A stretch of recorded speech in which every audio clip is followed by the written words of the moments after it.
Well, I think the most powerful lyric of the whole track is "I cry when angels deserve to die." So it's like a blend of like anger and spirituality together, which is not a mix that I've seen too many times before. Rick Rubin may be one of the greatest producers of all time, and I say this as a hip-hop fan because he really shaped the sound of early hip-hop from his NYU bedroom. But he's had his hand in a bunch of different genres and different bands, just like System of a Down. Now, this may be their biggest track, Chop Suey, but he has a very interesting origin story. It was called a different name first, Self-Righteous Suicide, and the record company wanted to really change this name to help its airplay. They changed it to Chop Suey, which is Americanized Cantonese for like odds and ends mixed bits, which probably is an insight to the sound of the record, probably a mix of different genres. It's actually based upon a Cantonese dish, and it was actually taken off radio for a while after the events of 9/11 because it does refer to self-righteous suicide. Now, this is actually a track that has huge views on YouTube. It has like 1.2 billion views, which is nuts to me because I've never heard it. I've heard of the band, never heard the song. Now, this is a shout out to Mervin and his fiance for asking me to listen to this track and their donation. So let's get into the track. Here we go. Here we go. Chop Suey by System of a Down. If you are new to the channel, hit subscribe because we have an awesome community here where we break down and analyze music and make videos just like this one. So here we go. Chop Suey.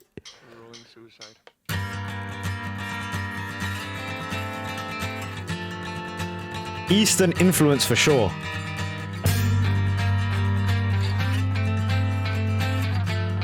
Two guitars,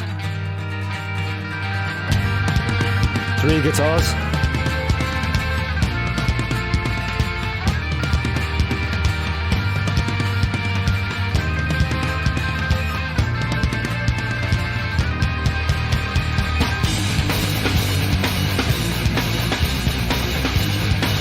okay.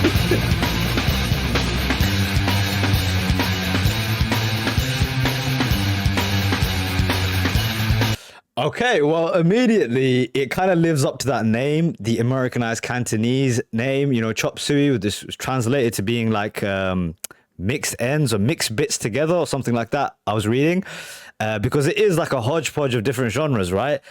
That last section that just kicked off was like super hardcore, like metal sounding guitars and drum line.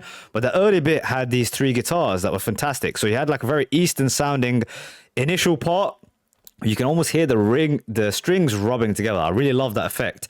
And then you have the other two guitars, which are like all encompassing in terms of like filling up all the space in the sound. Really cool production stuff there. Probably shout out to Rick Rubin for that one. Let's back this up a bit.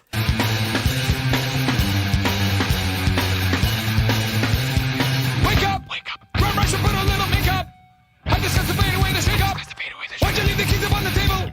Here you go, create another fable. You wanted to grab a brush and put a little makeup. You wanted to undiscuss the fade away the shake up. You wanted to. Why'd you leave the keys up on the table? You wanted to. Well, I don't think you trust in my self-righteous suicide. Wow.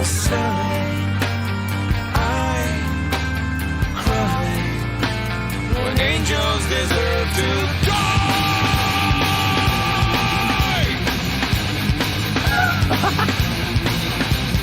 Okay, so what I'm gathering so far, there's like two main sections of the tracks, or two main sections of the track. So you have like a heavy metal sounding section of it, and then you've got the Eastern sounding, more spiritual side of the track, right, where the more spiritual lyrics come out.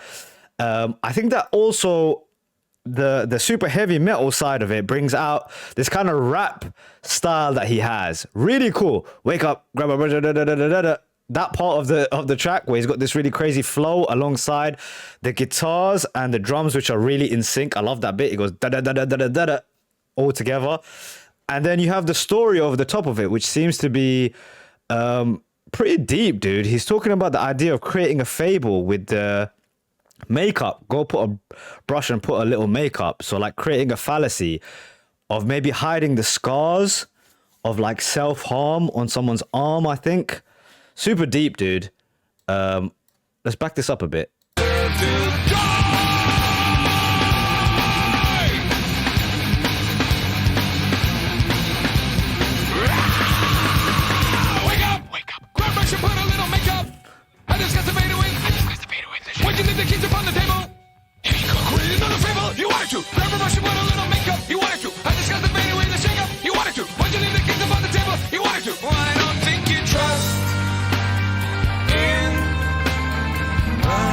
that guitar line in the back. Self-righteous suicide.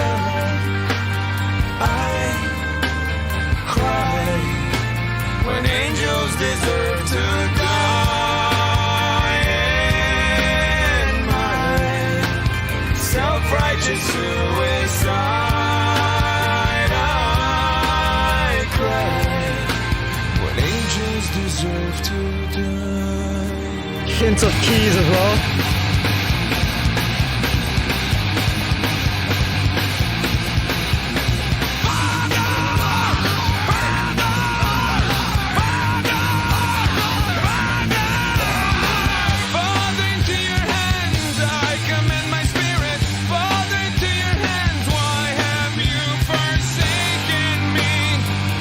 Your eyes forsaken me, in your thoughts forsaken me, in your heart forsaken me. Oh, trust in my self-righteous suicide. I cry when angels deserve to die.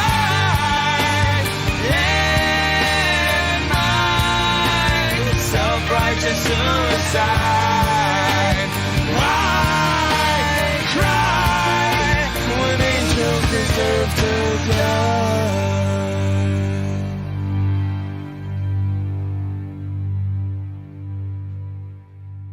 That has to be one of the most unique songs I have ever heard. Wow. Wow. Okay, first up, the production.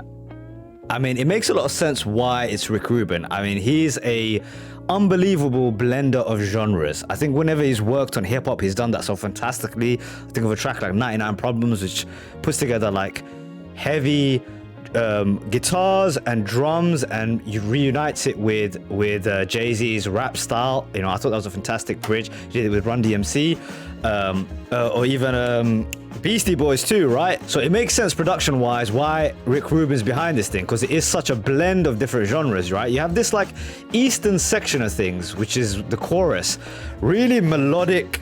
I can't even believe it's the same singer. His name is Serge, right? He's the same dude who sings the super heavy growling. He has this unbelievable melodic part of the track too. And I'm trying to kind of comprehend the track too, because it's got like kind of a biblical ending to it, reaching out to the heavens, to God, and asking, why have you forsaken me? Well, I think the most powerful lyric of the whole track is, I cry when angels deserve to die. What I'm taking from this line is the idea that this person knows it's indulgent. Self-righteous is obviously a negative thing, right? Whenever you do something that's self-righteous, it's kind of pompous, bigger than it should be, filled with importance that it shouldn't have.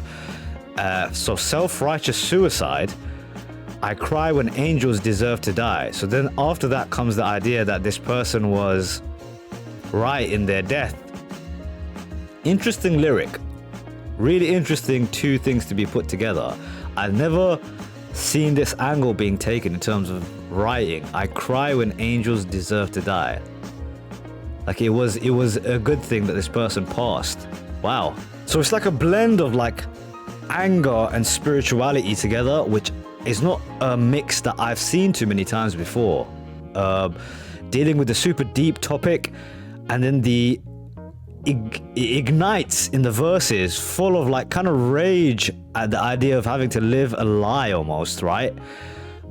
Brilliant track, man. It's a lot to take in on a first listen as well. You can't almost orientate yourself. You've been just smacked in the face by this track. Yeah, big shout out to Mervin for asking me to listen to this one. This was brilliant. See you on the next one.